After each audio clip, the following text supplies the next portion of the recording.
Открой, Дуня! Кто? Да это я, Дуня! Я Василий, открой!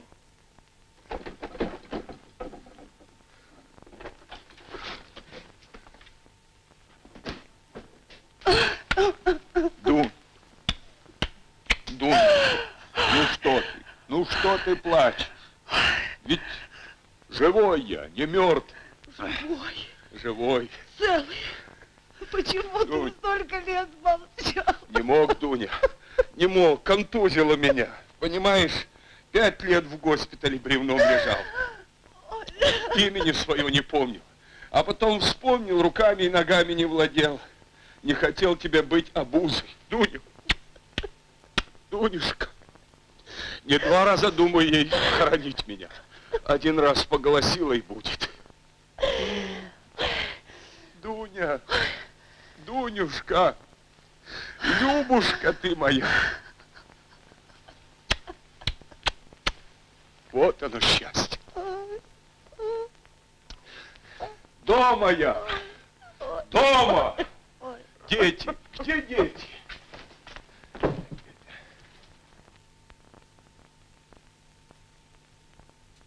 Кто это? Зачем? Палочка!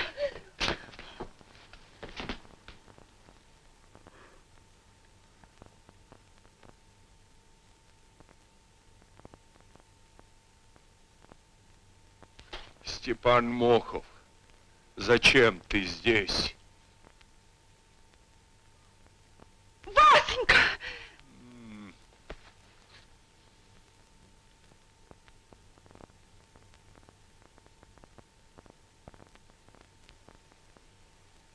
За что, Василий Кузьмич? Я в твой дом не вором пришел. Ведь ждала же я тебя. Ждала.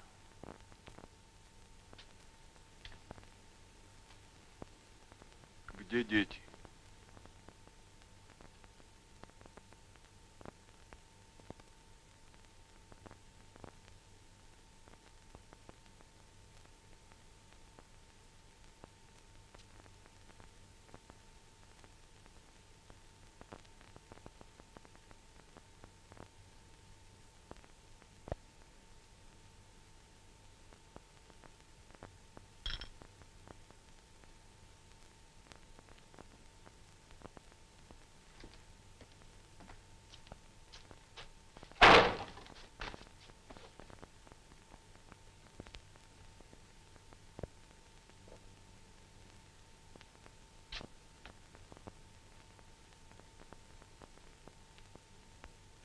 Ну что ж, садись, Авдотья.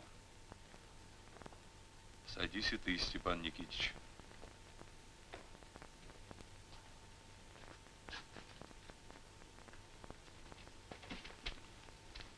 Ну, рассказывайте, как жизнь, как колхоз. Колхоз? С председателями не везет. За 2 года сменили 4 председателей. Захудал колхоз. В самом последнем районе числится.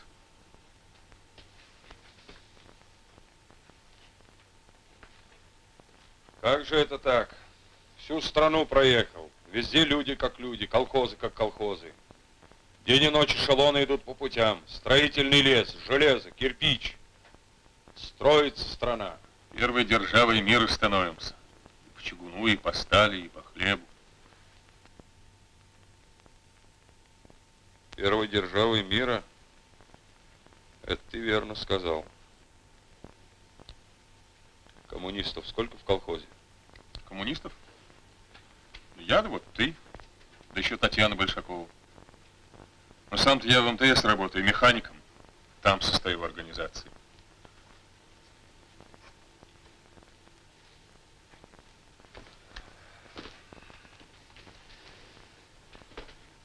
Ну, так как же, Степан Никитич?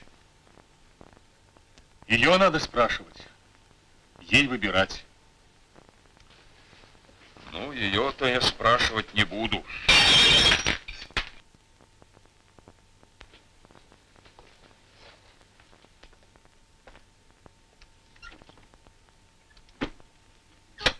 Опростай укладку, Авдотья. Что это ты надумал, Василий Кузьмич? Куда это ты? Молчи, опростай, говорю, укладку.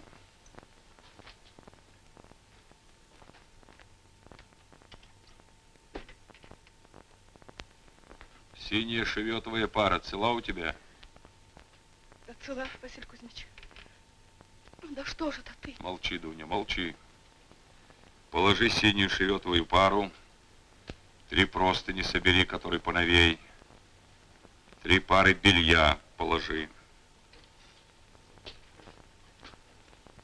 Ну, Степан Никитич, мне оставаться, тебе уходить.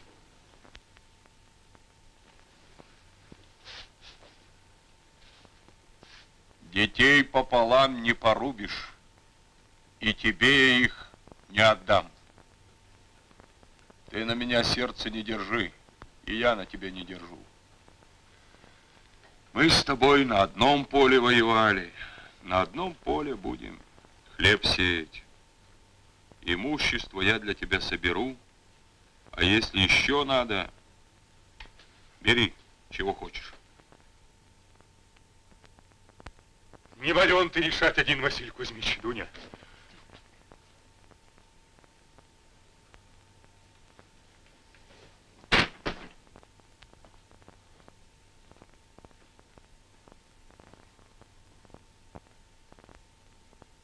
Дуня, неужто вся жизнь наша, все, что прожито, в один час решится, сгинет, как не было?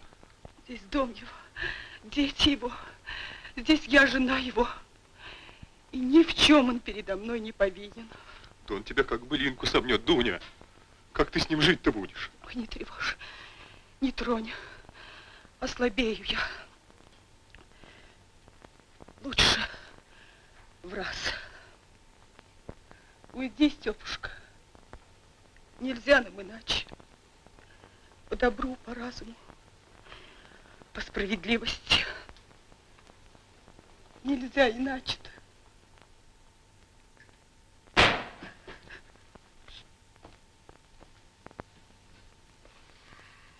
Ну, прощай, Степан Никитич.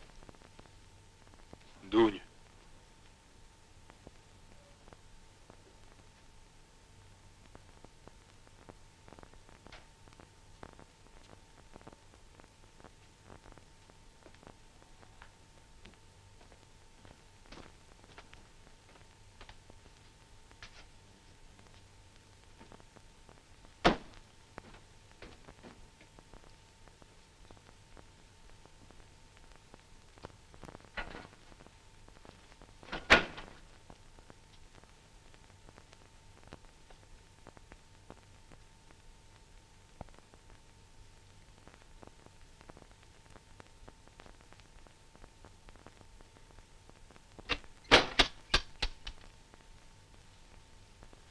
Не такое осилили, Дуня. Осилим и это.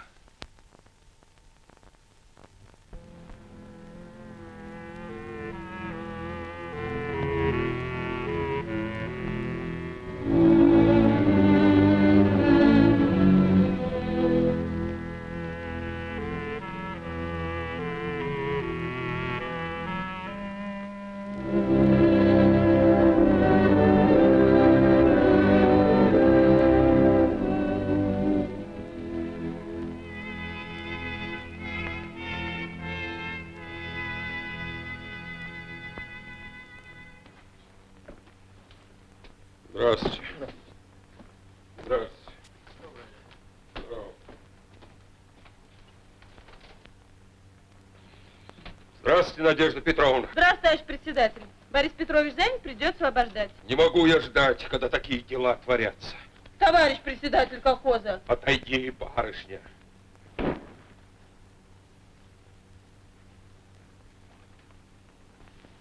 Здравствуй, товарищ Бортников. Здравствуй. Проходите. Прошу вас, садитесь. Здравствуй. Сейчас 9:30. Я просил вас к себе в 10:00. Эх, Борис Петрович, мне не до 10:00. Разве можно в юге приказать перестать вьюжить в 10:00? Что у вас случилось? Дороги замело. план вывозки удобрений не выполняем, урожай ставим под угрозу. А МТС? Ну разве это работа? Что МТС? Что МТС? Что? Мы в райкоме, товарищ Бортников. Давайте спокойно. Нет у меня спокойствия, нету. Вы же надеялись на МТС. МТС вон передовым колхозам помогает. Товарищ Бортников, к вам прикреплена тракторная бригада. Трактор. Да разве это трактор? Он же час работает, опять стоит трактор. Борис Петрович, вот центральная фигура нашего спора. Не слушаешь меня, послушай его. Вы план работ утвердили на собрании? План Ну-ка дайте. утвердили, вот, пожалуйста.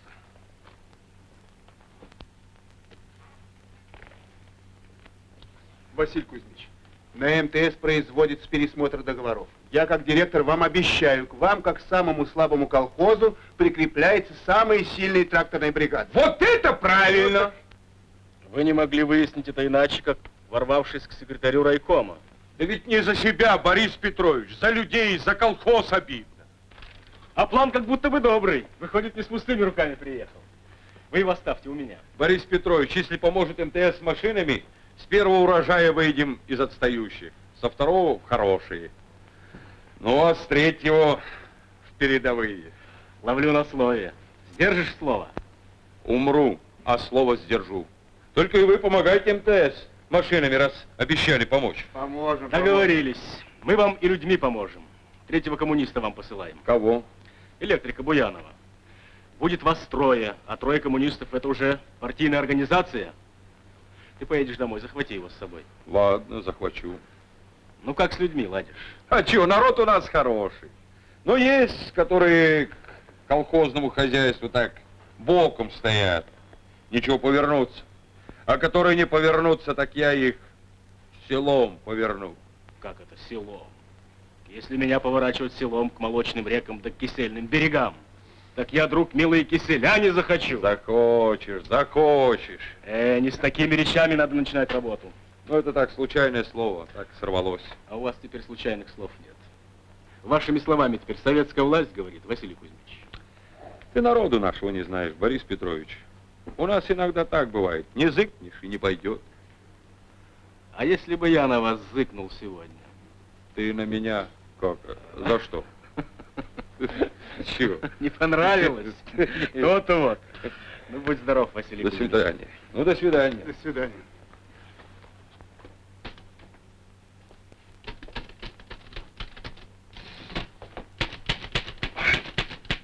До свидания, Надежда Петровна. До свидания. Ты не обижайся. Хорош. Вот ты говоришь, машины никуда не годятся, люди плохие. А ты погляди на него. Атаман. Да, хлебнешь ты еще горе с этим атаманом. Борис Петрович, вернемся к нашему разговору. Ну, о чем ты тут пишешь в обком? Чего ты просишь в области? Новых станков, техников, инженеров, денег на постройку новых цехов? Ведь что же, пишешь обо всем и ни слова о главном. Так вот это же есть самое главное. Мы должны к весеннему севу построить типовую мастерскую и всю усадьбу показательной МТС вместо наших старых сараев. Вот это и есть самое главное. Да ведь наш тракторный парк изношен. Он не пригоден к работе, Борис Петрович. О тракторах. О тракторах надо просить в первую очередь. Не могут раньше сроков износиться и стать непригодными десятки великолепных машин. Этого не может быть. Но ведь это же есть.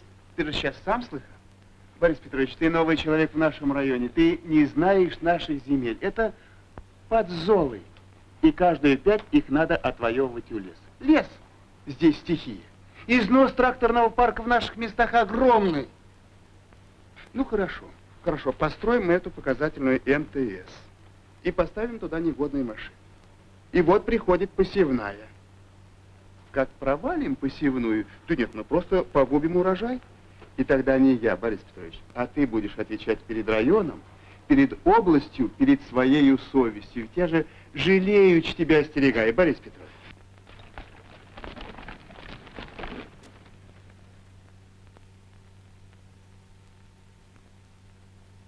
Борис Петрович, об одном тебя прошу. Не отсылай это в обком. Дождись хотя бы инженера Дубку. Вот по телеграмме, он сегодня приезжает. Не решай судьбу района один без специалиста. Борис Петрович, инженер приехал, инженер Дубко.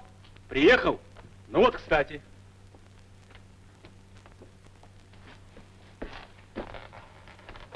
Разрешите. Пожалуйста. Где инженер Дубко? Я инженер Дубко. Телеграмму получили и очень вас ждали. Здравствуйте. Чеканов, секретарь райкома. Дубко. Прошу вас. Спасибо. Товарищи, придется обождать.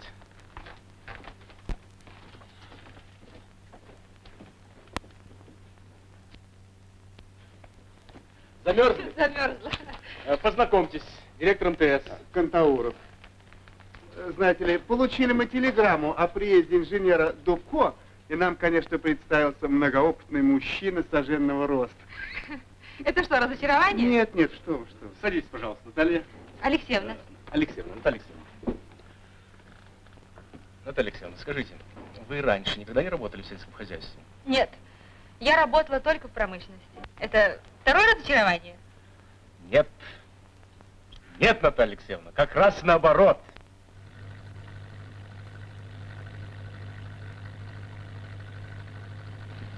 Я старался, учился, курсы окончил. Куда же меня посылают? Самый захудалый колхоз. Почему это самый захудалый? У нас гидростанция. 25 киловатт. Разве это масштаб? Ты бы об этом секретарю райкома говорил. Говорил. Ну? А он говорит, партийная совесть тебе не позволит. Иди и подумай. Ну, думал. Верно. Партийная совесть не позволяет. Но в принципе, вы как инженер, считаете вы возможным выход из строя раньше установленных сроков всего тракторного парка? Всего. Всего. Ну да, всего. Должна посмотреть. Ну, конечно, конечно, я все вам покажу, Наталья Алексеевна. Ну, посмотрите, Наталья Алексеевна. Прощай, Борис Петрович.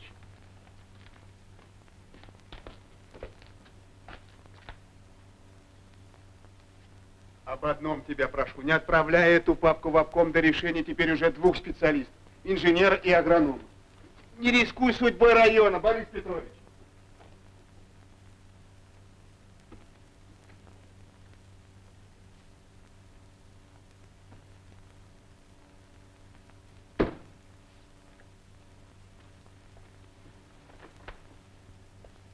Надя, отправьте это в обком.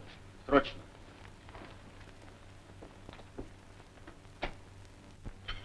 Ленты развиваются балтийской волной. Без козырка лезет. Здравствуйте, товарищ. Здравствуйте. Это ведь инженер работать приехал к нам. Вот получает твое сцепление. Подожди, товарищ. Вы сняли сцепление вот с этого трактора. Ну да. Зачем? А, нехватка резервных деталей. Ну? Вот. Вот и определили его в магазин запасных частей. Вот. Да что вы так смотрите на меня, товарищ инженер? Нормальная же обстановка. Нормальная. Нормальная обстановка. Ну да. Такую машину на запасные части? Да вы понимаете, что вы говорите? Товарищ директор, что это такое? Успокойтесь, успокойтесь, Наталья Алексеевна. Это то, о чем я говорил в райкоме. Условия у нас особо тяжелые. Трактора изношены, все нормы запчастей израсходованы. И вот получается, понимаете ли... Такую машину губить. Поставьте сцепление обратно. Давай. Не дам. У меня, товарищ директор, трактор на дороге стоит. Мне минута дорога. Не дам. Тот туда, тот сюда. Так как же, товарищ директор? Настасья, возьми сцепление, иди работай. Не возмущайтесь, Наталья Алексеевна. Это наша беда, а не наша вина. Ну, так не будет. Так не будет.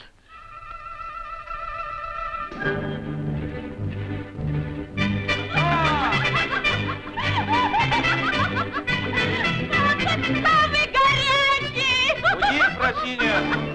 Ой, зяблая, Павлуша, отогрей! Эх вы, Фросиня, грозились тебя, ребят, побить в прошлом году. А что за дело грозились, не гуляющие перед меня?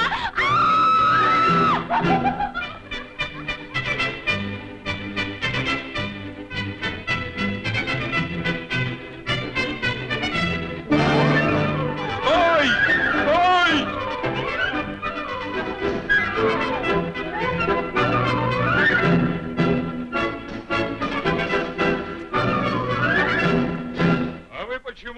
прямиком едете, а бревна где? А мы на тебе навозили, все поближе ездить. Это чье ж такое распоряжение было? Да ведь вон женский пол. С утра до 10 задержались. Кому свиней накормить, кому коров подоить. А к вечеру надумали на базар. Значит, своих поросят накормили, коров своих подоили, а к вечеру на базар собрались. А в колхозе за вас медведь будет работать. А ну, поворачивайте, товарищ, на лесосеку. Нужно уважение иметь к самому себе, к своему колхозу и к моему председателевому приказу. Время позднее. Люди не волки ночами по лесосеке рыскать. Сами виноваты, сами свою вину покрываете. Может, и правда завтра, Кузьмич? Верно, поздно уж. А ты бы, Татьяна, помолчала. Отчего ей молчать? Правду тебе скажу. Не жалеешь ты народа, Василий Кузьмич. Моя жалость, мой приказ. А жалостными словами вон. К Татьяне идите. А ну, поворачивайте на лесосеку. План дело святое. А ну, Фрося, быстрее. А ты меня еще не запрягал. Не тебе и понукать. Домой поеду. Холку! Не видите, хомут холку Буланову трет. Эх вы, колхозники! Вам не то, что друг другу коням должно совестно в глаза глядеть. Это ты кого коришь, укоряешь? А хоть бы и тебя. Не сложено таких слов, которыми тебе меня укорять. Я ли нынче бригаду не уговаривала на лесосеку ехать? А ты мне такие слова? Выбирали себя, радовались. А у тебя для людей ни добра, ни разума. Эх ты, председатель. Пусти-ка, не стой на пути. Только... Поворачивай на лесосеку, Михеич. Поворачиваете? А ну, вороной, до дому!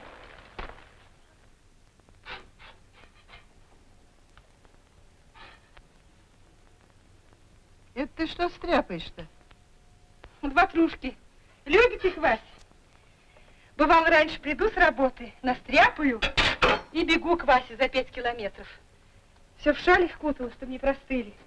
Как вы до войны жили, весь колхоз на вас любовался. Сперва будто ладно жили. Помню, еще девушкой увидала его. Примировали в день урожая. Помню, стоит на тракторе. Красное знамя над ним полощется, а глаза чистые. Что мне в нем открылось, тогда и сама не знаю. Только сразу я полюбила его. Так хорошо началось у нас. А разве потом худо было?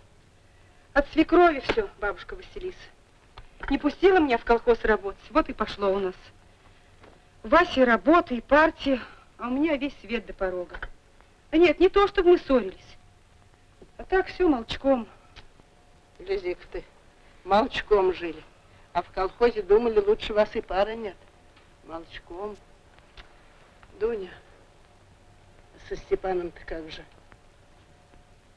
Что ж со Степаном? Как только встал к нам на квартиру, еще ничего между нами и не было. А уж и беду, и радость все пополам делили. Редкостный человек Степан, ничего не скажешь. Уехал жить на МТС. Он и окна-то его во всем доме заколочены. Словно опустело на селе без него. Ну, а теперь как у вас, Василий? Молчит бабушка Василиса. Бьюсь в его молчание каменное, как птица о стену бьется.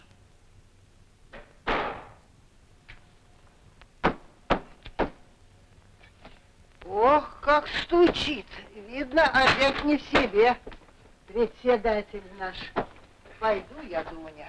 Здравствуй, Василий Кузьмич. Здравствуй, Папа! здравствуй. Тащи, тащи. Здравствуйте. Галюш, прибери книжки. Ах, ни на 1 час отлучиться нельзя. Все, наперекос пошло. Колхозники. Ни на кого надежды нет. Да, книги, поешь. С утра ведь ты не ешь. Те, что щи подать, или вот ватрушки. Да, все одно.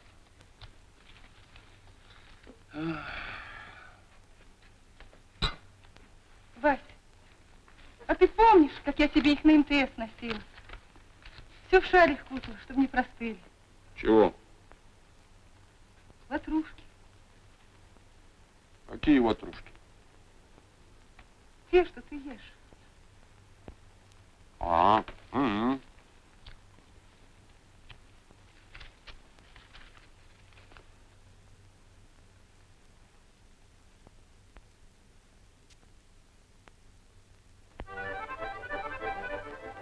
Ой, какие в поле плоды, ой, как яблони цветут, никому мы не позволим нарушать твой мирный труд.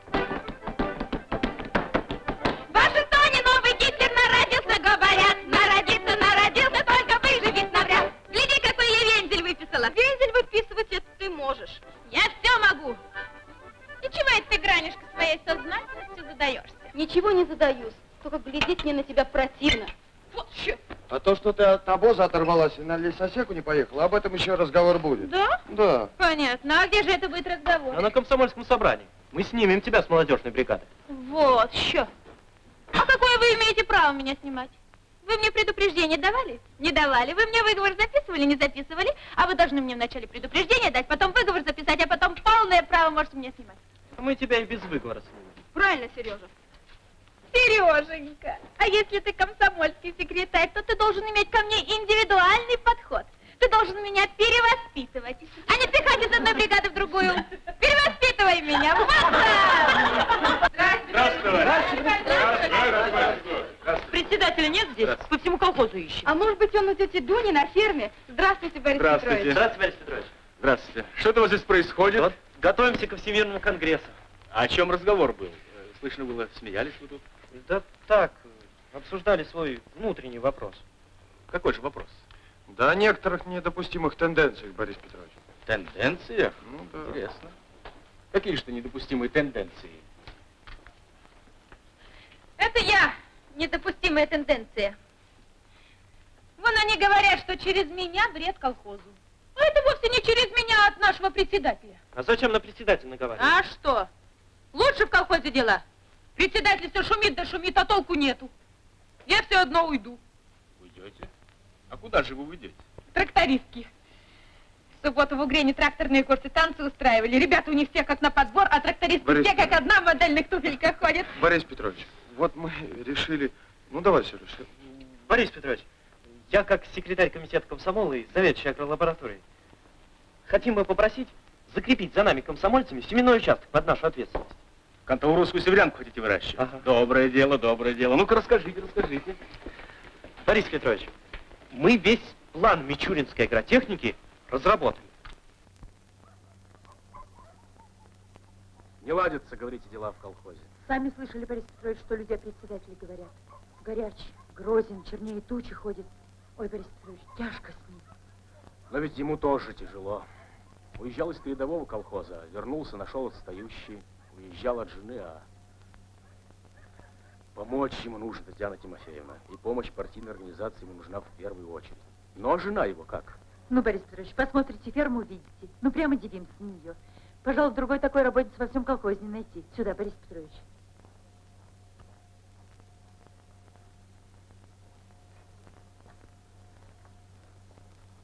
Здесь у нее вроде амбулатории. Здравствуйте. Здравствуйте, Надя. Не так ты, Алюша, массаж делаешь. Прихватывать надо сильно и мягко. Да я же сильно прихватываю, тетя Дуня. А я тебе говорю, сильно, но мягко. А ведь ты все рывком. А вот ты будешь мягко прихватывать. Корове побрежется, что ее теленок сосет. Она молока и прибавит. Вот, посмотри. Тетя Дуня. Здравствуйте, Авдотья Тихоновна. Здравствуйте. Извините, Борис Петрович, грязно тут у нас. А я как раз чистотой залюбовался. У вас просто белым-бело. Ой, что вы. Постройка у нас старая, невидная. Так, побелим, помоем, и вроде веселее у нас. А вот телятник у нас новый. Может, взгляните? С удовольствием посмотрю. Скажите, Авдотья Тихоновна, где вы учили животноводство? Книжки у меня есть. Потом зоотехник приезжает из района. Он помогает, объясняет все, когда непонятно. Борис Петрович, а вот МТС помогает нам кормовые цеха оборудовать. Может, вы взглянете? Или не интересно это вам? С очень большим интересом и с большой радостью посмотрел, Авдотья Тихоновна. Куда идти? Сюда. Сюда, Борис Петрович. Пойдемте, пойдемте. Покажите. Вы когда едете, батя? Завтра. Задерживаться нельзя. Затеяли строительство новой МТС. К весне закончить. И сам секретарь райкома лично просил меня принять участие. Уважительный человек, чего не скажешь.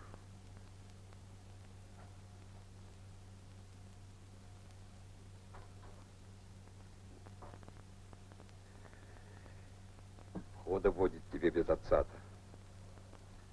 В чьей печи обогреешься, и своя-то не греет. Эх, батя. Молчи. Молчи, все знаю.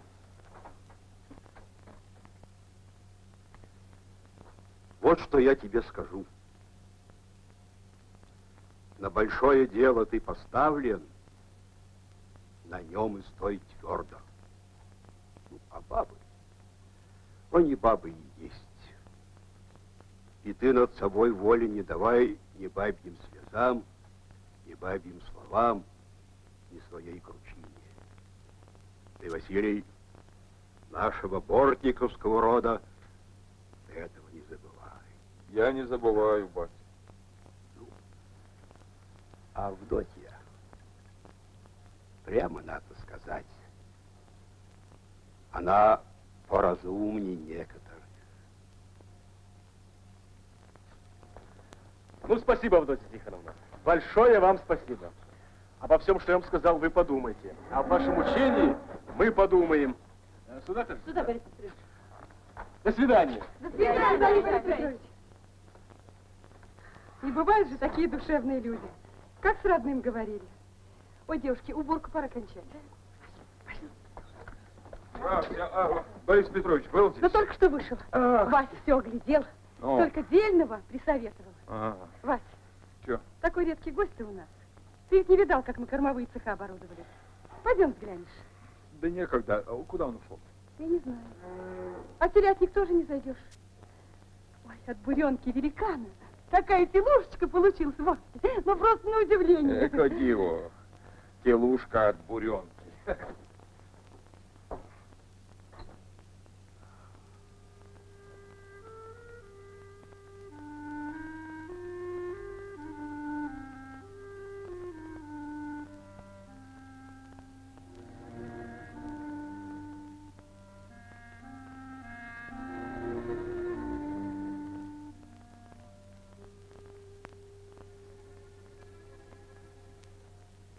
Был я на таку, был я и на фермах у тебя. Хорошо жена твоя работает. А как же иначе? Я не как другие председатели, у которых бабы на печке отлеживаются. Моя жена на любое дело первая. Твоя, значит, в том заслуга. А я по простоте души Авдотью Тихоновну хвалил. Ну, пока до свидания, Василий Кузьмич. До свидания, Борис Петрович, до свидания.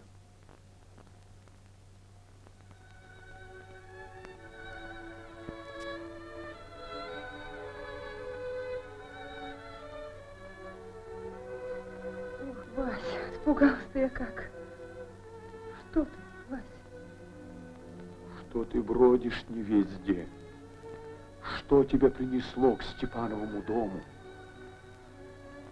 Чего молчишь? Отвечай, когда спрашивают.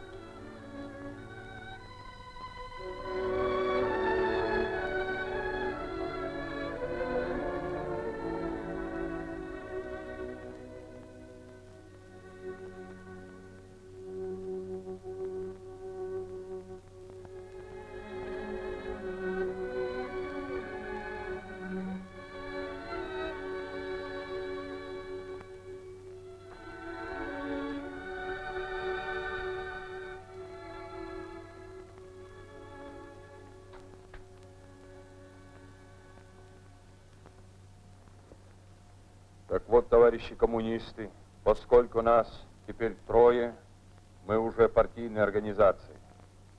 Первое заседание партийной организации колхоза имени 1 мая считаю открытым. На повестке дня два вопроса. Первый – выборы секретаря. Второе – подготовка к весеннему севу. Возражения есть?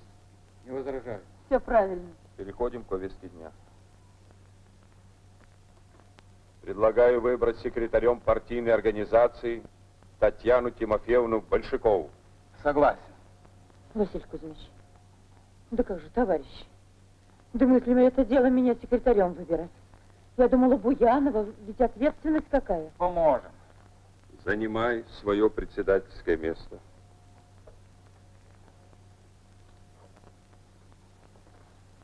И не робей, Татьяна, не робей.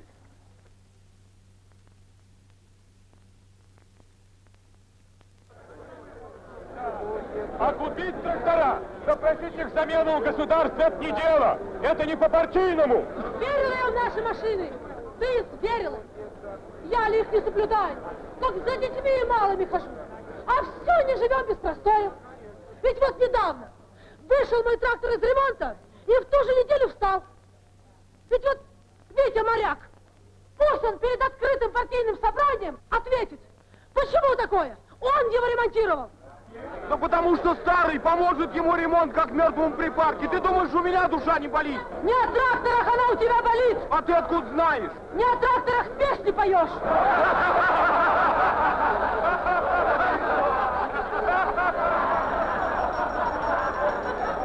Продолжайте, товарищ огородник. Да что ж, я-то закончил. Разрешите мне слово? Слово главному инженеру.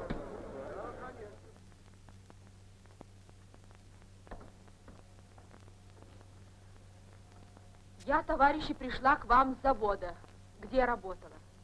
Так вот, на этом заводе, например, на ковочных машинах, рабочие дают на 100% больше проектной мощности этих машин. То есть на 100% больше того, что считал возможным сам создатель этих машин. Так почему же у нас на МТС великолепные машины, тракторы работают каких-нибудь 5-6 месяцев в год? И непременно с простоями и перебоями. Почему?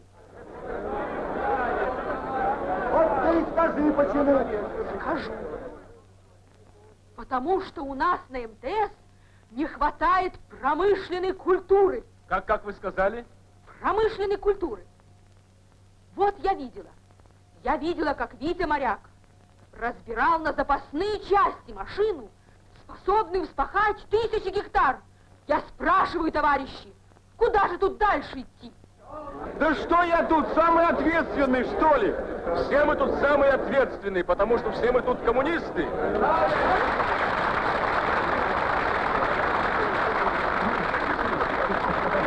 Ладно.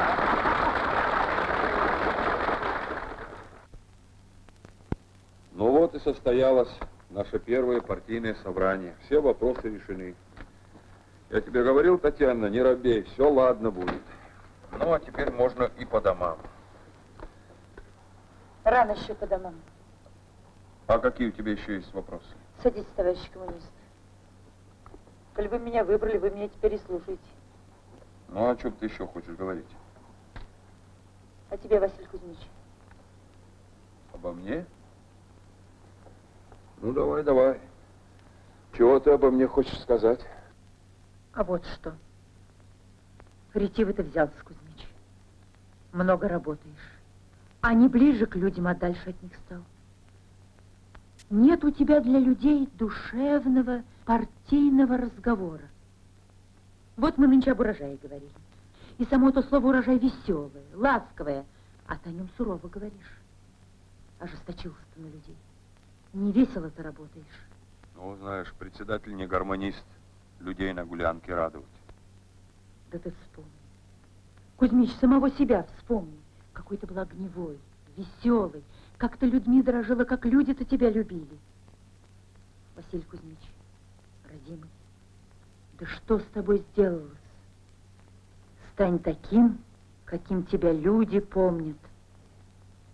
Молодости не вернешь. Не в молодости тут дело. Почему узнать-то тебя нельзя? Не знаю. Ты думаешь, я не знаю, что не получается у меня? Все знаю. Ничего мне от жизни не надо. Я хочу поднять свой колхоз. Вся судьба моя в этом. И не жду я от жизни другой отрады. Ну, не получается. Получится. Вот завтра пойдем по бригадам. И так пойдем, чтобы люди почуяли, коммунисты пришли, веселее заработали. А ты, Василий Кузьмич, родимый, найди в себе силу улыбнуться. Это не только тебе надо, это людям надо. Вот чудной разговор у нас получается. На партийном собрании о председателевых улыбках разговариваем. По секундам исчисляется ход конвейера на заводах. Уже не новость, когда люди у нас работают с точностью до 1 микрона. А с какой быстротой и точностью работаете вы здесь, на МТС? Вы вместе с товарищем Кантауровым твердите: дайте нам новые тракторы. Будут у вас и новые тракторы, и десятки других замечательных машин. Они придут, они уже идут к вам широким потоком. И задача заключается не в том, чтобы просить их, а в том, чтобы в борьбе за урожай использовать всю ту мощность, которая в них заключена. Хорошо сказала товарищ Дубко, мы должны создать промышленную культуру среди полей. Да, товарищи, вы должны создать эту культуру. Вы должны стать тем рычагом, с помощью которого будет поднята вся экономика района. Это необходимо сделать.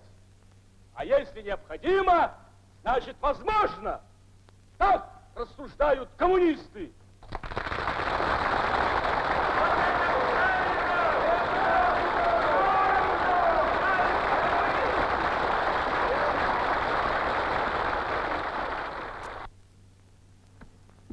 Выйдет.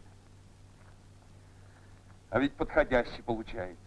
Пожалуй, сильно. Что сильно? Наша партийная организация. Ну, Татьяна, я не думал, что ты такая. А как начала нынче меня песочить, ну, думаю, хорош у нас секретарь. Я думал, что за партийная организация из 3 человек. Не тот масштаб. Не получится настоящего разговора. У нас не получится разговора. Да ты посмотри на нас. Да нам только дыхнуть одним духом лес дрогнет. 3 коммунистов — это сила, а?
Веселый ты ходишь, Василий Кузьмич. Урожая нынче жду, бабушка Василиса. Не пахано, не сеяно, не рано ли ждешь?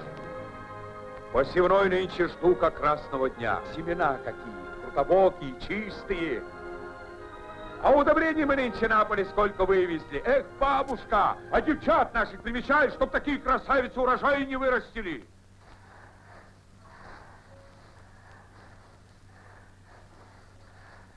Мне весною тракторист говорил, рассказывал. Ой, девушки, председатель-то наш песни поет. Что ж, красавица, мне одному за всех петь? А мы думали, твой голос только кричать годится.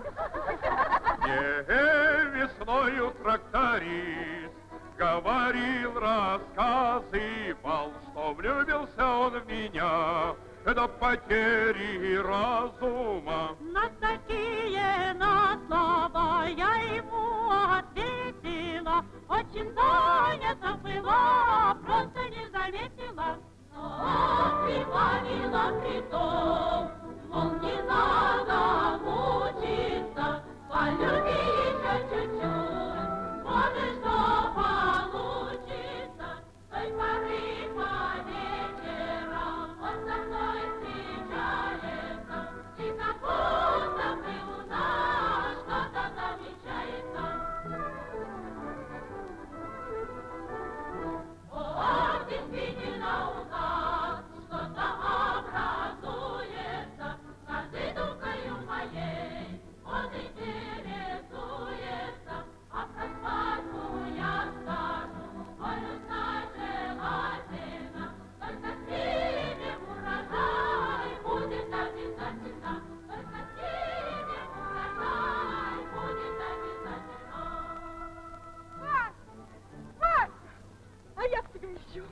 Командировка мне в город на курсы животноводов.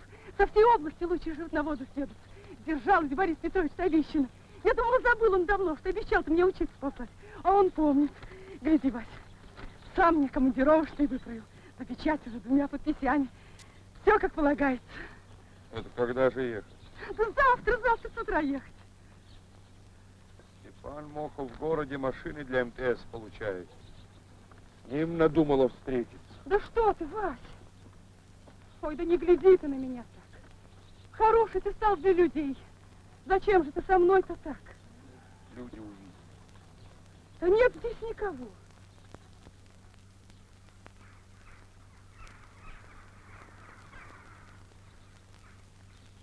Давай здесь, Краб. Поговорим, Вася. Что тебе надо от меня, Авдотья? Проводи ты меня. Доброе слово. Одно доброе слово. Найди для меня. Найти? А где я найду? Вот с Степановыми охтами куда ты бегаешь? Или на подушке на твоей, где ты спишь и его имя шепчешь? Ох, Вася, ведь нет уж справедливости в твоих словах. Отчего я Степана вспоминаю? Ведь я все других слов, кроме как подай да принеси, ведь не слышу. Я же ищи виноват. Пусть я виноват, Вася, родимый. Ты ж волка с волчицей разлучай не то затаскуй. А мы ж люди. Ведь люди ж мы. Ну хватит этого разговора. Ой, я бы все в себе это переборола. Только, ну помоги ты мне. Найди ты для меня доброе слово. Начнется между нами новая жизнь. Не жди, Авдотья, от меня другого слова. Какая любовь была, то вылюбилась. Какое место болело, то выболело. Нет, не говори так, Вась. Ой, порвал бы я эту жизнь. Детей пополам не разорвешь. Терпеть надо. Будем жить, как жили.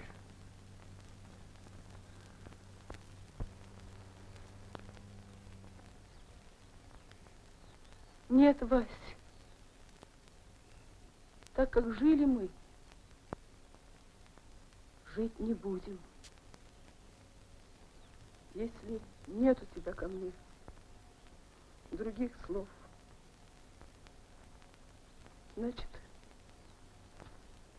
нельзя нам вместе жить. К нему надумала уйти. Нет, что ты, Вася? Не могу ведь я к нему уйти.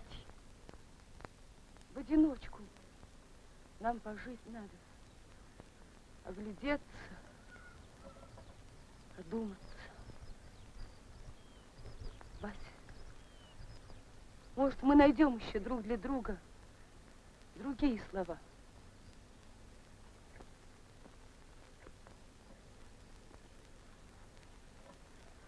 Ну, одна буду жить. Я сегодня перед отъездом девочек отвезу к бабушке Василисе. Оно и к разу. Там я и останусь. Ну что ж.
сохнет земля, сохнет.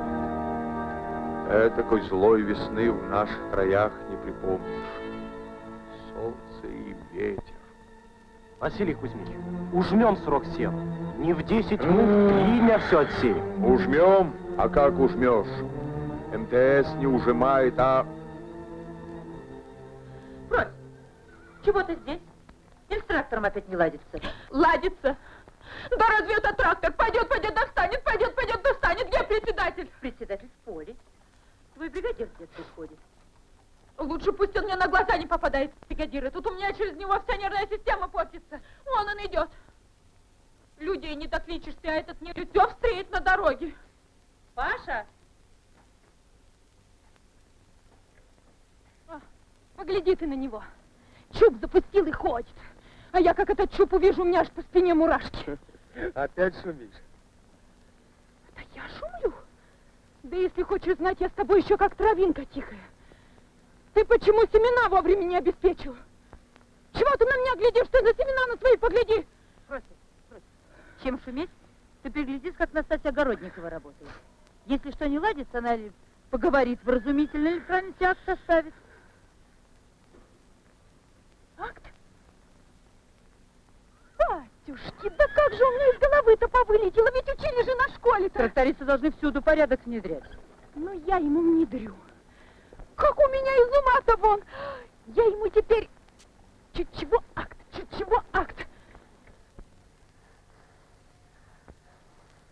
Это чего? Акт. На тебя составила. Читай, почитай и подпись поставь. Не подпишу. А как ты не подпишешь? Не признаю. Василий Кузьмич, это что ж твои бригадиры самовольничают? Я имею их не по часовой график. По графику я должен обеспечить семена к 7. К 7 я и обеспечил. А если ему нынче на 2 часа график перевыполнил? А откуда это мне известно? Тебе все должно быть известно. Придется, Паш, как подписать. Вот так.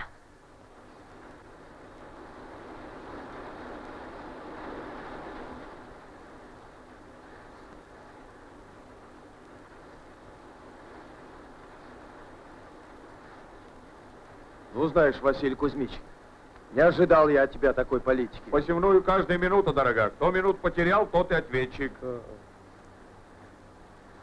Получай, Василий Кузьмич, вот. А чего это? Еще акт на тебя. Чего? Почитаем.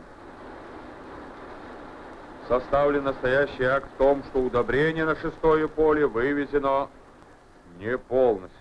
Ну что же это? Или прочь к всему колхозу начальник? А вы договор с МТС заключили? Заключили. А что в договоре подписано? Вывести на все поля удобрения в срок и полностью по плану. Вот он. Ты своим трактором командуй. Ты нашими бригадами не распоряжайся.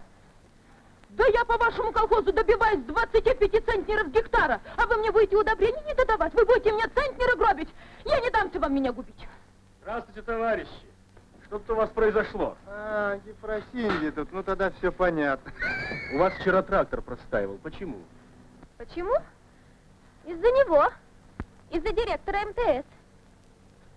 Товарищ секретарь райкома, я к вам от всех молодых трактористов. Мы нашей первой посевной-то как праздника дожидались. Я из своих кос ленты выплела, трактор украсила.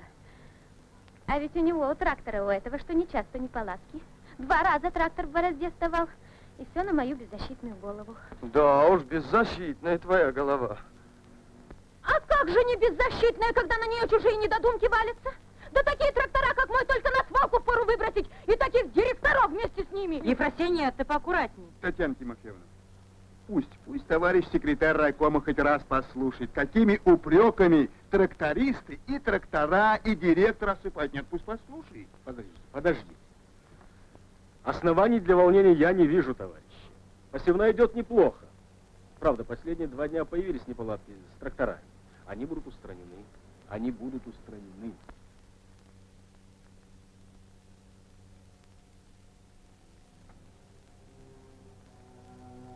Помнишь, Борис Петрович, наш разговор в райкоме? Обещал я тебе от всего колхоза с первого урожая выйти из отстающих, если поможет МТС машинами. Мы свое слово сдержали. А где же помощь обещанная? МТС колхозу не машинами, а актами помогает. Прощай, Борис Петрович. Видишь пар от земли? Вот с этим паром труды наши испаряются. Так ведь несколько случаев простое, это же не основание для паники, Василий.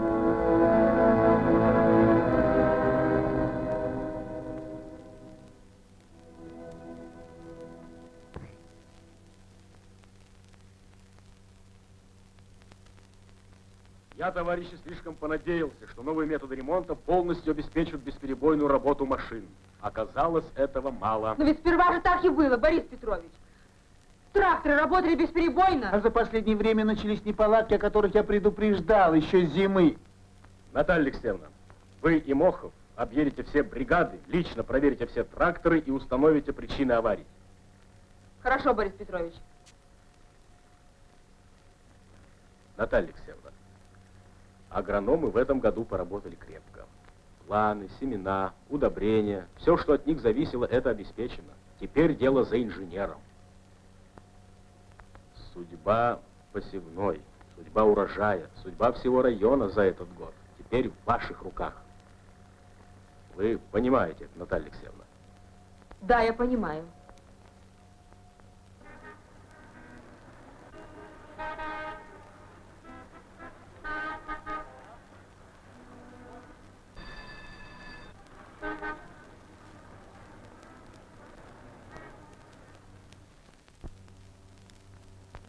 Нет, нет, Евгений Евгеньевич, хоть вы лучший в Союзе специалист по клеверу, но я хочу с вами поспорить. А вот я нарисую, вы увидите.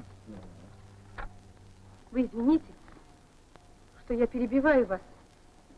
Только я слышу, вы по клеверам специалисты будете. Да. А вы что, клеверами интересуетесь? Да я молочной фермой заведую. С Первомайского колхоза я. Так, что же у вас с клеверами произошло? Да вот хотела я спросить вас, а чего это у нас в колхозе? Вот на одном клеверном поле семени кинут, хоть пригоршнями собирай. А на другом поле клевер совсем не семенится. Одно сено растет, ну просто беда. А вы и пасеки на клевер вывозили? Да, вывозили. Ну? Только вот, вы знаете, я за пчелами наблюдаю. Так. Вот пчелка сядет на цветок, а я голову так пригну, да и смотрю на нее под низ-то. Ведь не глубоко она берет. Ну и что же?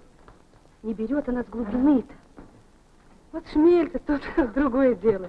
Он весь цветок разворошит. Смотрите, все заметила. Давайте познакомимся. Петров, моя фамилия. Очень приятно. Садитесь, пожалуйста. Профессор Толстов. Бортникова, моя фамилия. А где растет ваш клевер?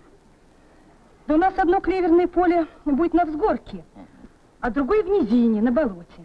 Они наблюдали, какие клубни у клевера на низине, а какие на взгорке? Наблюдали. Мы возьмем клубни, вырвем с корнем-то, ну и смотрим, какие где. А вы знаете, большую разницу оказывают они. Смотрите, все заметила. Ну, вы меня простите, мне надо на лекцию. А вы сразу приходите ко мне после звонка. Мы обо всем с вами потолкуем. Непременно приходите. Непременно.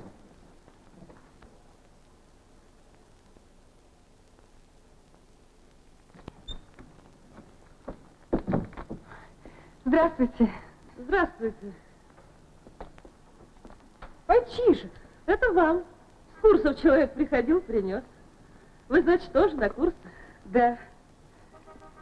Каких я хороших людей повидала. С академиком говорила. Так ладно. Так интересно говорили мы. Ой, огней-то. Огней-то сколько? Первый раз в городе. Первый. Как села я вчера в поезд, услышала, о чем народ говорит, какие планы строит, о чем заботится.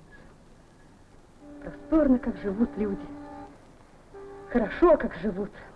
И как все ладится у них. Вот и печаль есть в жизни. И радость тоже есть. А только радости больше.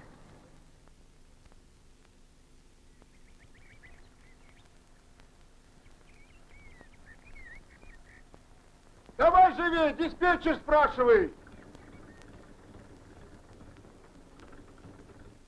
Волга-3 слушает. Второй ХТЗ перевести на 5-е поле. Есть второй Выйдите на пятое поле. Что со вторым ХТЗ? Ничего, Наталья Алексеевна. Просто переведем согласно плану и графику. Мне уже всюду мерещится аварии. Да что вы, Наталья Алексеевна. Нынче штиль на весь день. Ох, если бы так. А как ваше здоровье, Кузьма Васильевич? Да как сказать, вот еду в город по причине неопределенной болезни. Какие в тебе болезни, Кузьма Васильевич? Как дуб стоишь. Идет, я тоже так говорю. Но однако доктора посылают на консультацию. Вот сын-то мой, Василий Кузьмич, и снарядил меня. Ну, однако ж, думаю, пойду погляжу, как мою стройку обшивают. Моя стройка. Вот потянуло меня, и все тут. Вот сижу, дожидаюсь. Василий-то к директору пошел. Зачем? Да чтоб нам тракторы дали новые. Почему новые? Да те, что к нам прикреплены-то тянут, да и станут, а то глубину не дают. Волга! Волга! Говорит Волга-2! Диспетчер слушает. Почему до сих пор не выслали во вторую бригаду диски сцепления? Выясняю. Склад. Влад, слушай. Почему до сих пор не выслали во вторую бригаду диски сцепления? По-моему, было распоряжением самим ремонтировать. По-твоему? Ты что ли распорядился? Ну чего задерживаешь? Нам тут рассиживаться некогда. На вас дисков не напасешься. Что вы их там скажете, что ли? Товарищи, разговаривайте культурно. Склад, высылайте диски немедленно. Вторая бригада, о вашем перерасходе дисков будет доложено директору. Никак к культуре людей не приучил. Поодиночке разговаривать нормально, как двое встретятся, сразу беспорядки в эфире. Ты обещал штиль на весь день.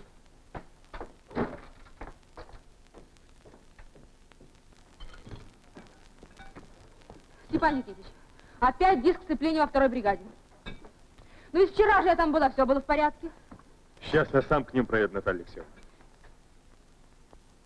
Вася, я тебя на воле подожду. Вы, батя, застегнитесь. Застегнусь, Вася. Наталья Алексеевна, где? Только сейчас вышла. Расстроился старик или сильно болен? Отец-то? Да. Да нет, сильной болезни не признают. Здравствуй, Василий Кузьмич. А, здравствуй. Я к тебе.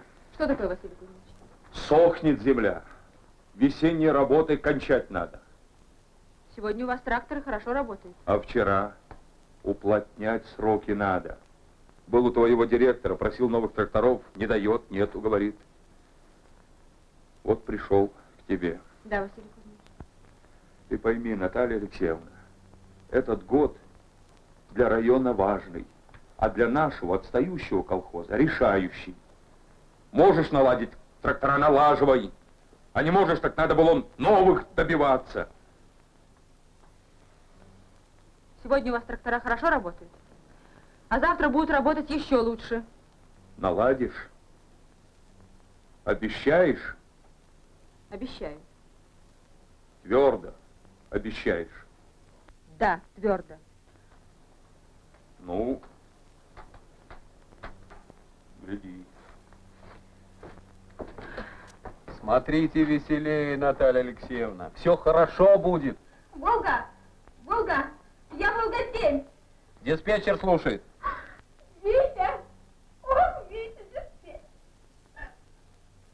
Ефросинья, ты чего ревешь по радио? Да трактор стал поросет! Ну вот и новая авария. Наобещала. Стоит как копанный.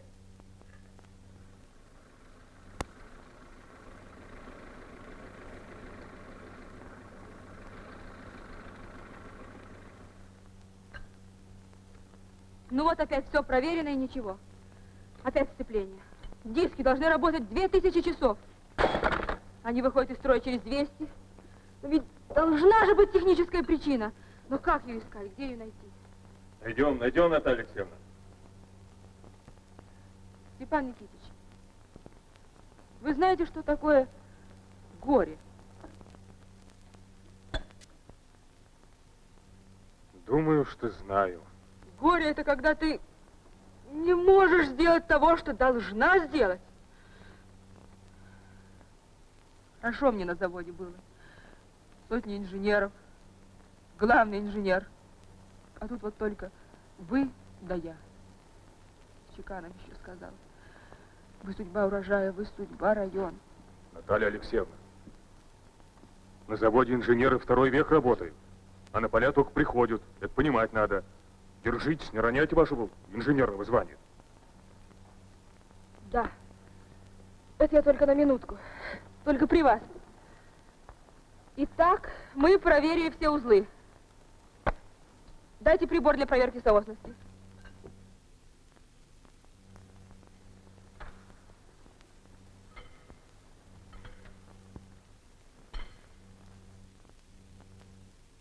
Ну-ка, давай.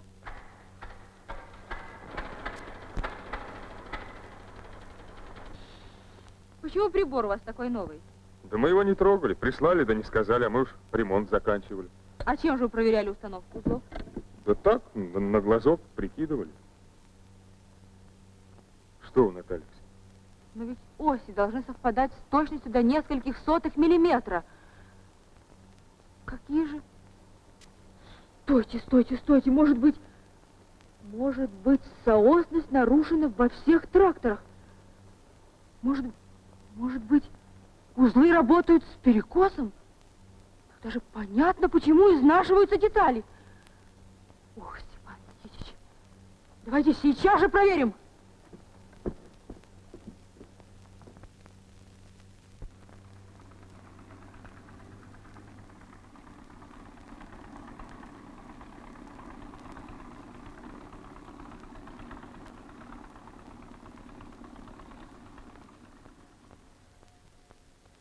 Перекос 2 миллиметра.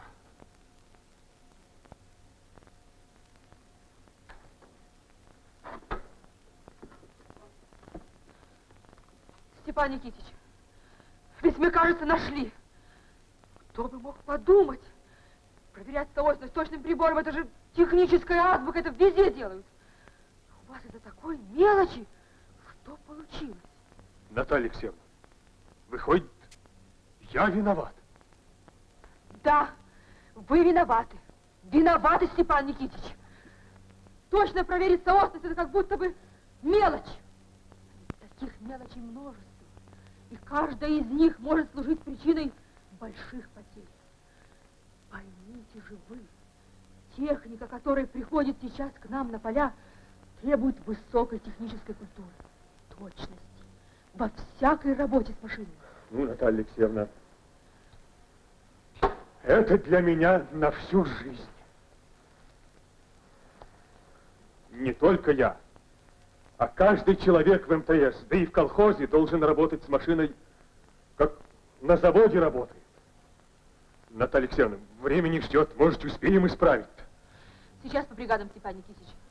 Я пойду машину вызову, а вы побольше с собой возьмите ключей, да прибор захватите. Я 2 комплекта возьму.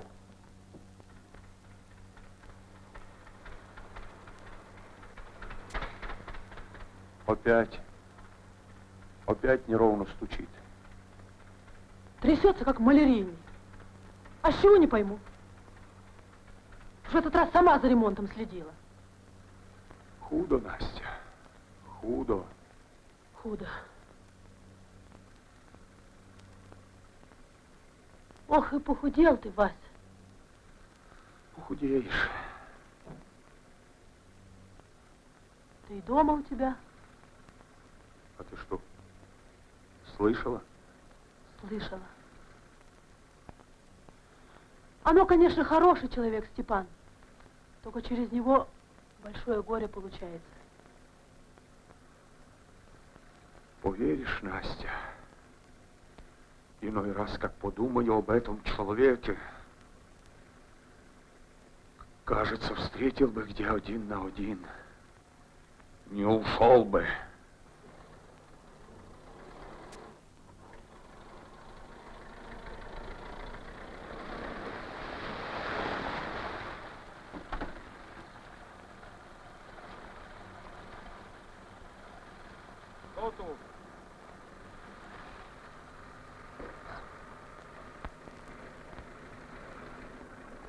Ты?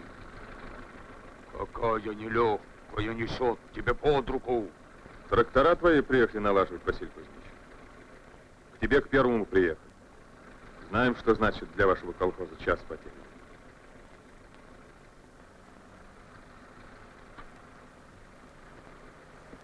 Степан Никитич! Идите сюда, Наталья Алексеевна. Василий Кузьмич здесь.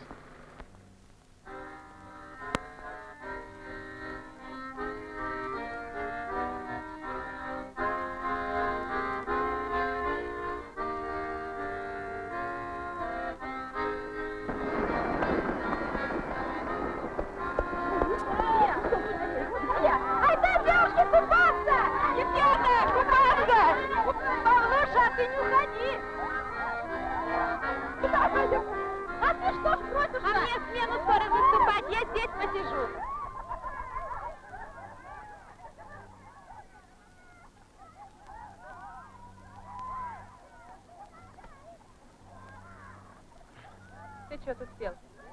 Я звала тебя? Взял, да и сел. Ты что за мной ходишь? Мало тебе других девчат? А мне с другими-то скучно. Да? Да, я ж люблю пошуметь, поскандалить. Так ты что, скандалить ко мне пришел? А лучше бы ты на базу сходил, об таре побеспокоился. Девчонки нынче в фартуках удобрения носили, а ты бесстыжий, и твои глаза ходишь, да песни орешь. Крой, Фрось, крой. Вот хожу и думаю, чего это мне не хватает? Вспомнил. С тобой целую неделю не ругался. Вот че. Нашел веселье ругаться.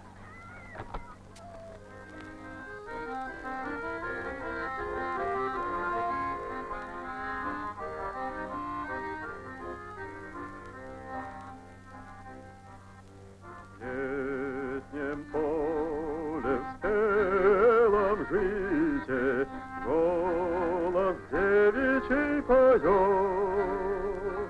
Люди добрые, скажите, где любовь моя живет?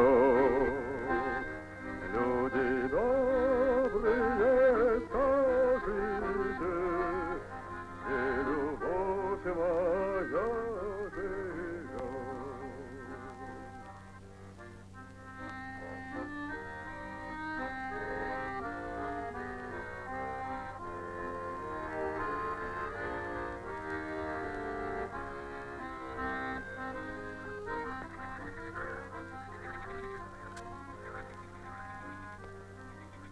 Тетя Тань, ты вокруг погляди. Видишь, все топь да топь. А сколько под этой топью лугов пропадает. Знаешь, тетя Тань, пока я дома-то сидела, я все радовалась ферме своей. А как побывала-то я на курсах, как повозили нас по лучшим колхозам, до МТС. Ой, вот теперь взгляну на соку на эту бесполезную. Так и затоскует у меня сердце по доброй земле, по луговым травам. Ведь можно все эти болота осушить, тетя Таня. Машины такие есть. Вспоминается мне все случай один. Знаешь уж, который раз. И сама даже не знаю к чему. Еще девушкой поехала я к тетке в гости. И повела меня тетка на соленое озеро. Но плавать тогда еще совсем и не умела. Испугалась.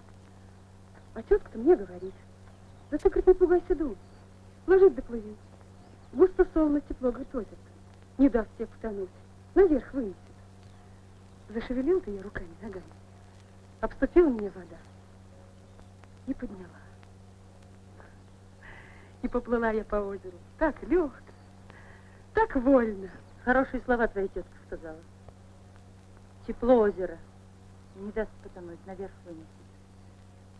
Вроде про нашу жизнь эти слова. Да, и я так думаю, что это про нашу жизнь. Живи по чести, работай по совести.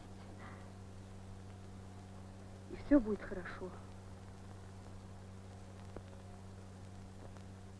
Мне бы вот только в работе выбиться на простор.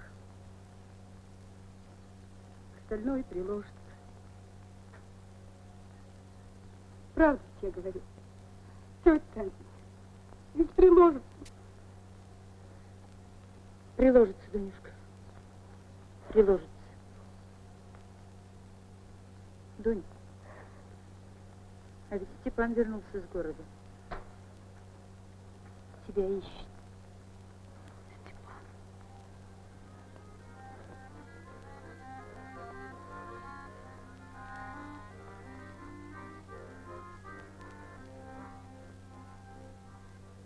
Ходит девушка, вздыхает, топчет в поле мураву.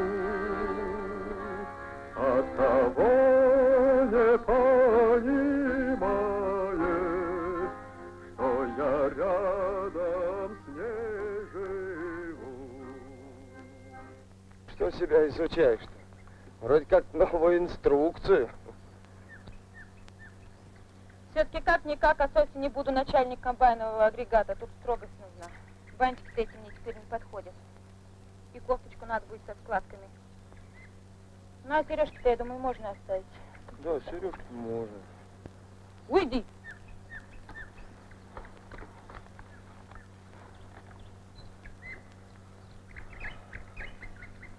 Павлуша. Павлуша. Чего?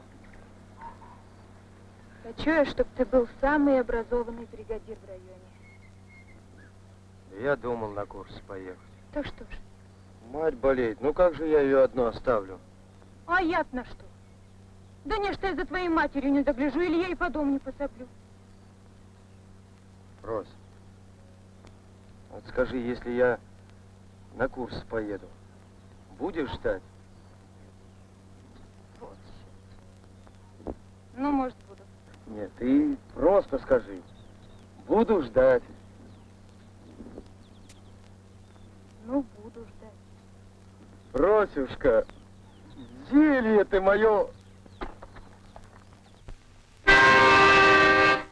А про то она, наверно, и не знает ничего, что на свете самый верный адрес сердца моего, что на свете самый верный адрес сердца моего.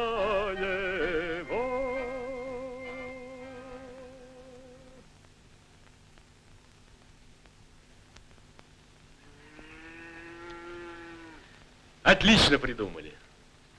МТС помогает вам? Ничего, на МТС нам грех жаловаться, Борис Петрович. Они подачу воды нам помогли механизировать. Вот, подвесную дорогу провели, кормовые цеха электрифицировали.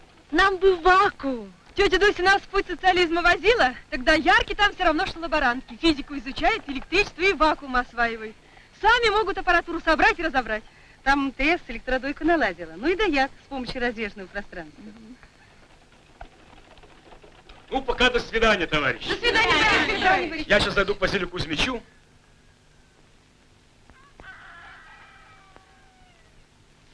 Авдотья Тихоновна, я вас очень прошу, заходите вы к нему вечером. Там мы поговорим обо всем. Борис Петрович. Авдотья Тихоновна, обязательно приходите. Я вас буду ждать.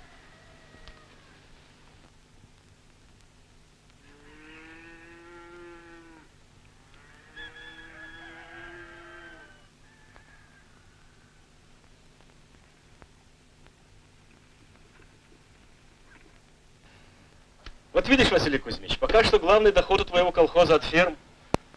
Золотая хозяйка на фермах у тебя, Василий Кузьмич. А? Да.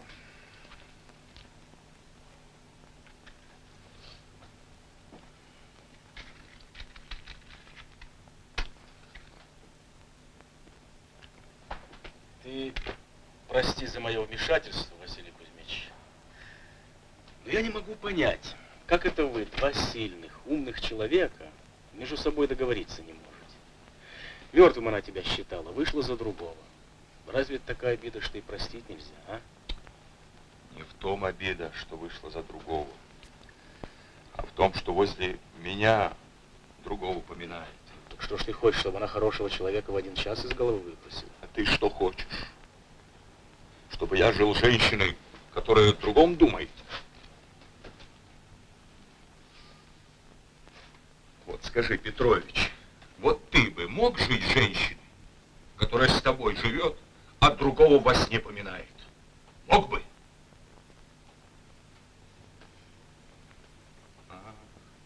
Молчишь. Ну вот и молчи. Что прости, Василий Кузьмич, если сказал не кстати. Не от праздного это любопытства, а от сердечной моей дружбы к вам обоим. Ладно, Петрович, хватит об этом.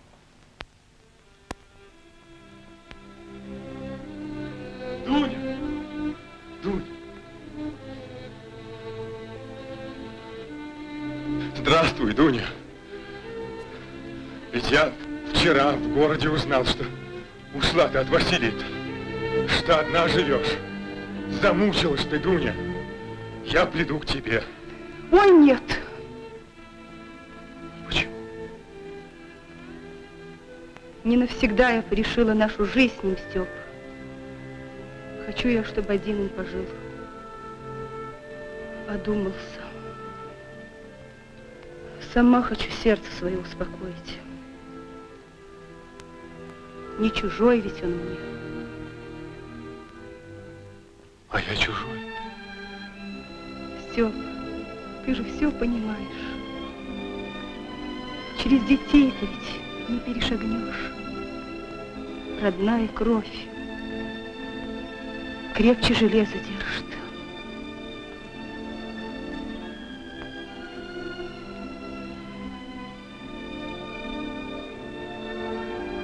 И любовь моя, девичья.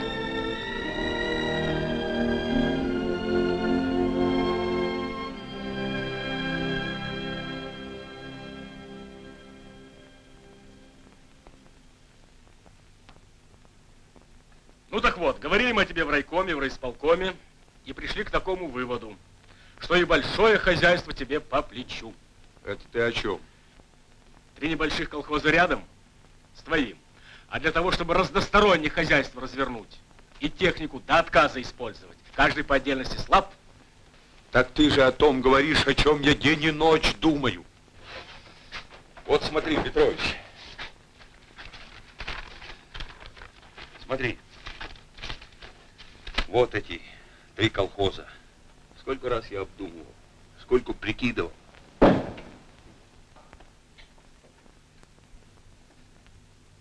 Кто там? Как раз вовремя, Авдотья Тихоновна. Здравствуй, Василий Кузьмич. Здравствуй.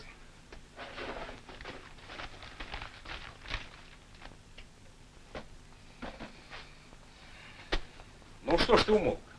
Выкладывай свои планы.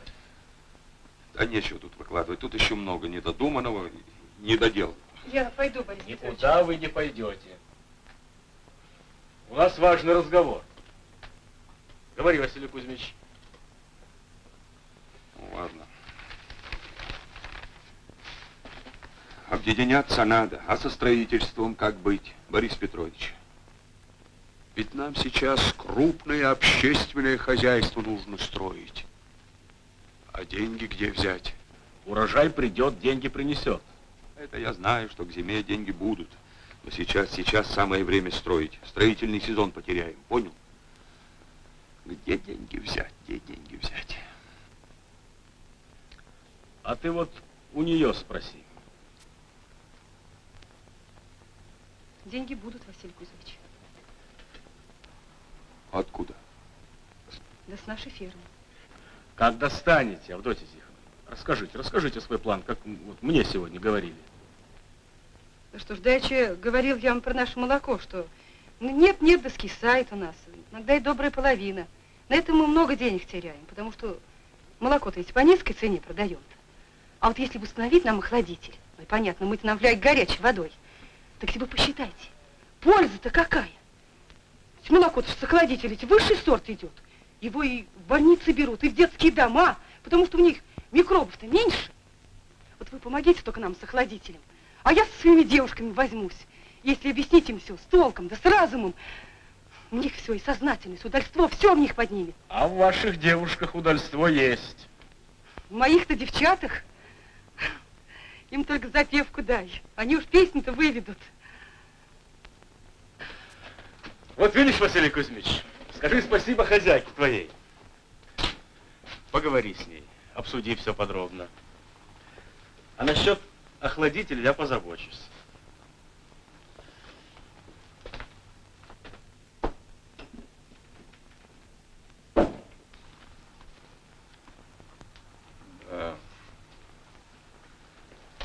Так ты, значит,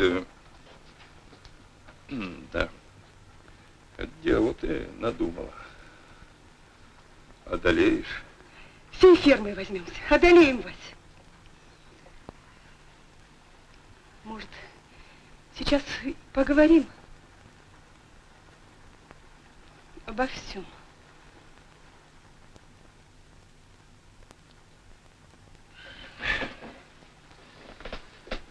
Завтра в правление придешь, там и поговорим.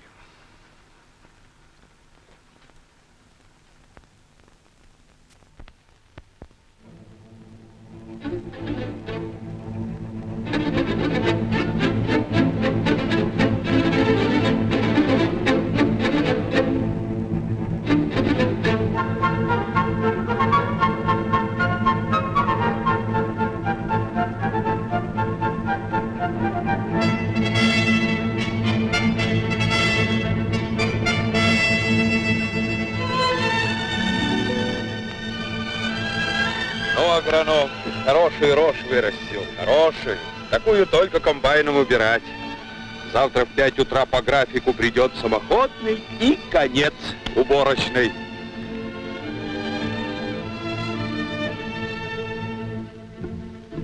А помнишь, Василий Кузьмич, у твоего отца единоличный надел как раз тут лежал? А как же не помнить? Конечно, помню. Эх, жаль, что бати нет. Посмотрел бы. Как здоровье-то его?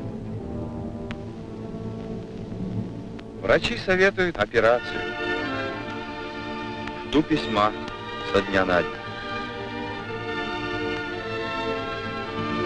Дядя Вась, скачет кто-то к нам.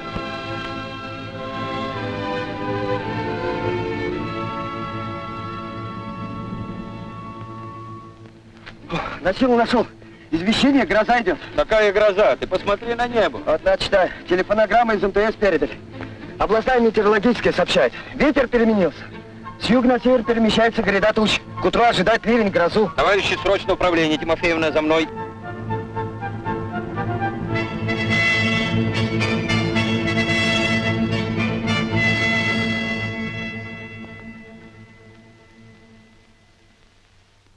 Остались неубранные зерновые здесь, здесь, здесь и здесь.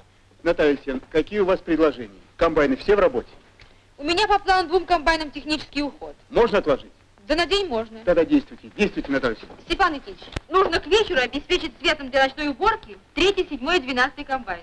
Будь сделан, Наталья Алексеевна, я сам займусь. Наталья Алексеевна, да? О Первомайском надо особо побеспокоиться. Подождите, давайте перебросим в Первомайский самоходный из пути к социализму. Очень хорошо. У вас ко мне есть вопросы? Пока нет, Наталья Алексеевна. Действуйте, действуйте, а то времени у нас в обрез.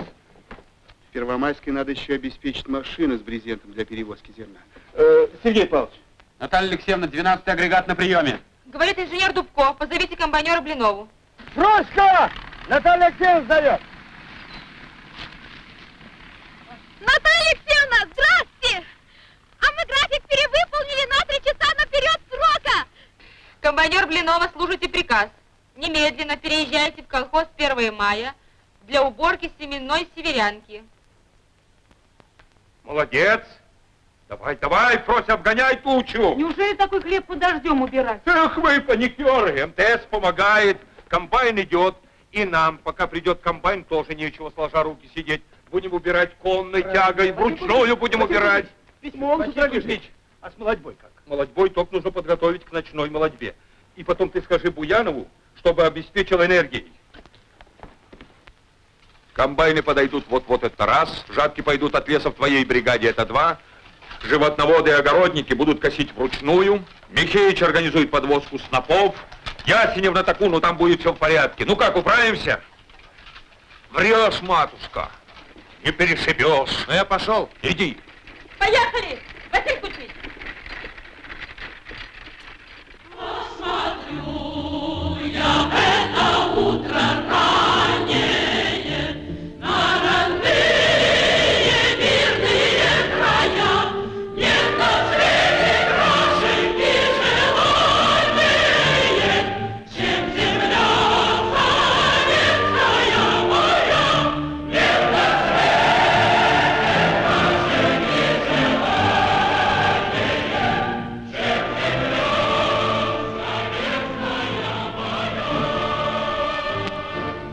Ну как, собрал свой взвод? Василий Кузьмич, от леска, что ли, начинаем? От леска, от леска.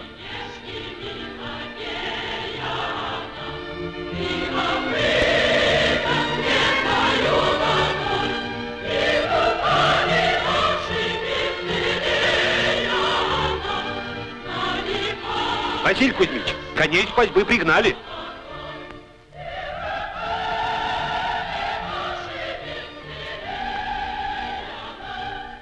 Кони. Да-да, кони.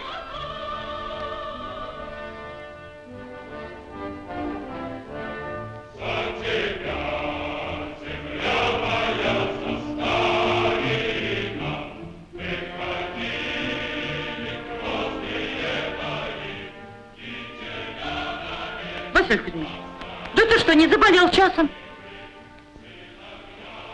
Ничего, Татьяна. Иди, иди.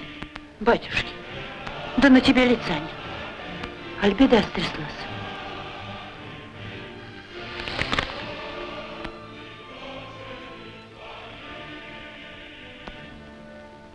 Кузьма Васильевич умер.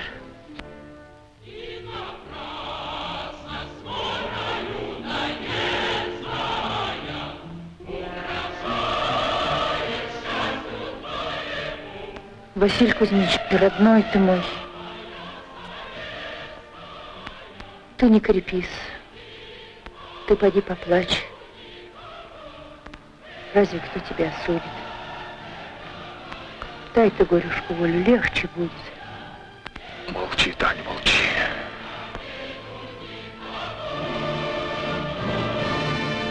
Ух.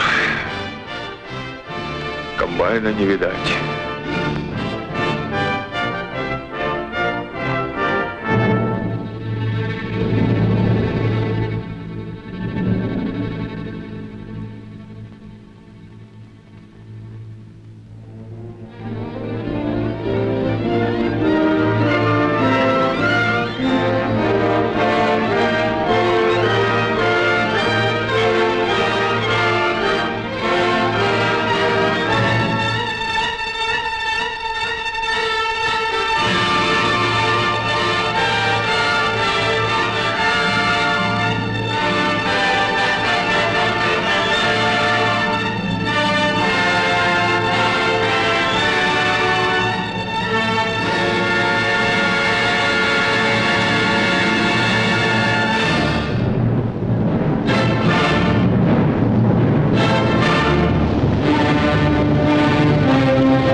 Кто там еще? Здорово, Василий Кузьмич. Здорово, здорово. А? Здорово. Чем пришел?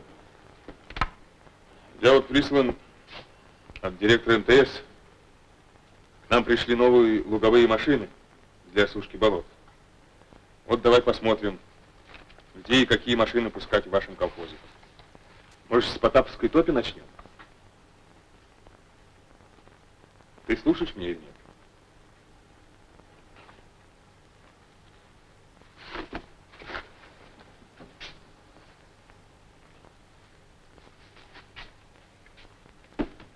Слушай, Василий Кузьмич, ты коммунист, и я коммунист. Слыхал, слыхал. Неужто нам всю жизнь друг другу в глаза не глядеть?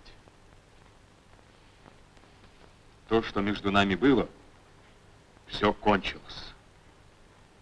Кончилось ли? Кончилось. Убереги ты Дуню, Василий Кузьмич. Дай ты ей покой. Ей дом нужен. Ласка. Нет, Степан. Теперь уже не придет она ко мне. Нет. Любит она тебя, Вася. А? Любит. Фу. Вот план осушения болот, рассказывай. Да? Думаю, с Потаповской все-таки топи начинать. Сначала канавокопатели пустим. Потом кусторезы. Дай закурить.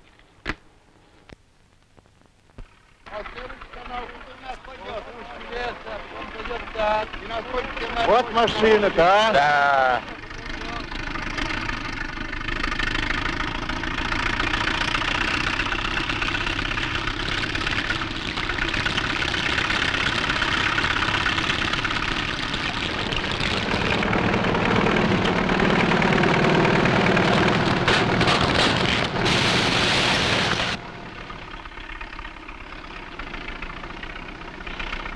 Ой, мама моя, это что же на свете-то делается?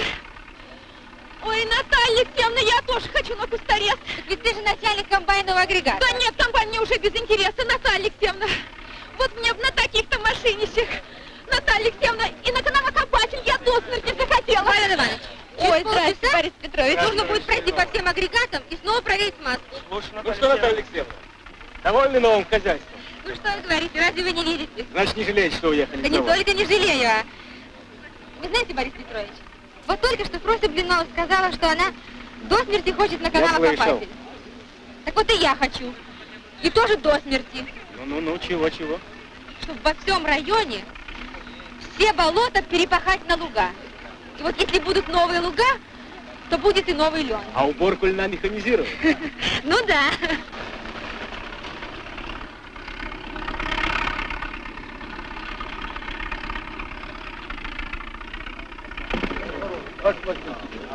А, приехал таки посмотреть, Василий Кузьмич. Ну-ка, пойдем-ка поговорим. Дело есть.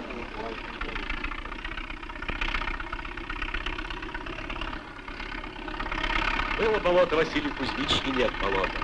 И 3 колхозов не будет. Будет один. Лягут здесь слуга укрупненного колхоза имени 1 мая. Ну, что скажешь? Эх, Борис Петрович, с такими людьми, как у меня, да с такой МТС, я будущей зимой не так подготовлюсь. А вот следующей зимой тебя тут, пожалуй, и не будет. Не будет. Не будет. А куда же-то я поденусь? Решили тебя сейчас вот немедленно в город послать. Как это в город? На учебу. Зачем? Меня? На курсы колхозного руководства. Да ты что, шутишь или всерьез? Мне сейчас от колхоза уйти в такое время? И потом что, я вам мальчишка, что ли, за партой сидеть? Или из негодящих, да неспособных? Партия неспособных учиться не посылает.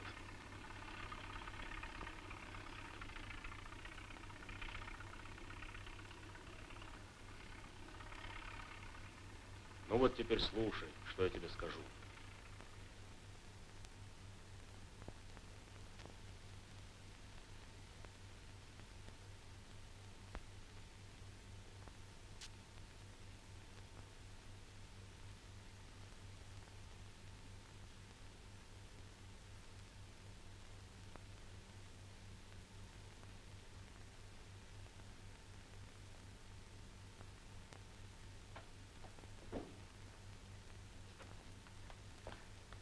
Вась, уезжаешь.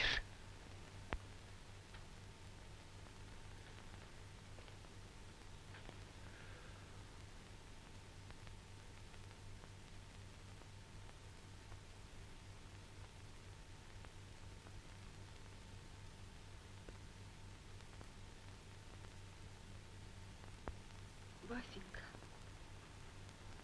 родимый ты мой. И не увидели мы в последний раз батина дорогого лица. Как это бывает? Живешь, живешь, жизнью не дорожишься, а гляни нету. Горе-то, горе-то какое. Дунь.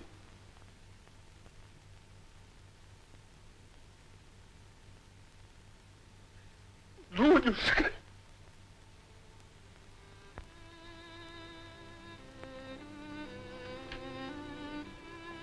Не оставишь меня, Дуня? Васенька, если и была моя вина перед тобой, я всю ее слезами вымыла. Не говори так, Дуня. Может быть, я больше тебя виноват. Умнеют люди, Дуня. Не всю жизнь человек живет так, как родился. Пойдем на волю, Дуня. Душа.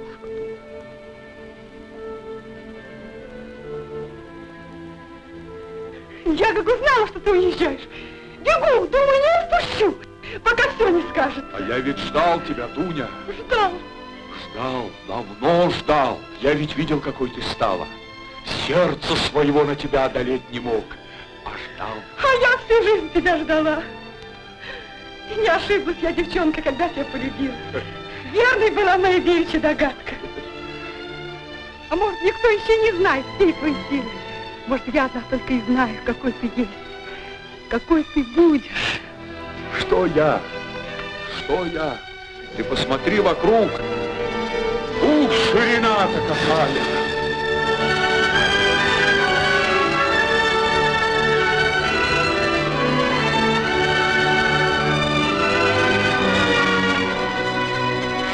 Развернемся во всю эту ширь. А помнишь, Дуня, когда начинали, думали, выйдет или не выйдет, а вот вышло. Что задумано, то и сделано. И земля наша становится другой, и колхоз наш стал другим, и любовь наша стала другой. Дуня, Дунюшка, вот оно, счастье.